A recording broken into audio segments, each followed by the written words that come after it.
Shackleton, Scott, Amundsen, dans l'imaginaire collectif, la découverte des pôles a surtout les couleurs des drapeaux britanniques ou norvégiens. Pourtant, s'il est un marin qui a plus que tout autre aidé à une plus grande connaissance de l'Arctique et de l'Antarctique, c'est bien un Français, Jean-Baptiste Charcot.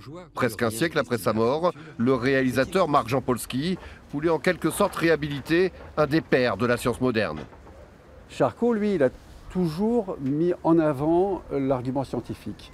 Et il s'est toujours installé dans cette démarche du scientifique à la Jules Verne qui va essayer de comprendre le monde en faisant de l'exploration. Et ça, évidemment, comme il n'a pas, il n'a pas inventé ou découvert un 8e ou un 10e continent, il se retrouve évidemment un petit peu oublié comme ça. Aujourd'hui encore, lorsqu'on parle pôle Nord ou pôle Sud, quand les scientifiques de notre siècle travaillent sur le réchauffement climatique ou la hausse du niveau des mers, les travaux de Charcot restent une référence. Il a dû se battre pourtant pour monter ses expéditions, contre son père d'abord, l'éminent neurologue, et contre les politiques aussi.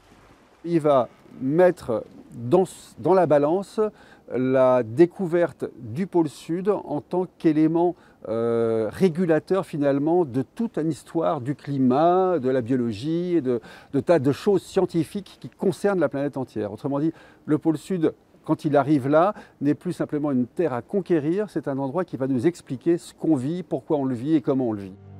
Alors bien sûr, à sa mort, Charcot aura droit à des funérailles nationales, mais c'est paradoxalement en Islande, là où il fit naufrage en 1936, que son souvenir est le plus vif. Une information parmi tant d'autres mise en lumière dans le film de Marc Jampolsky, plus qu'un documentaire, un hommage rendu à un grand homme.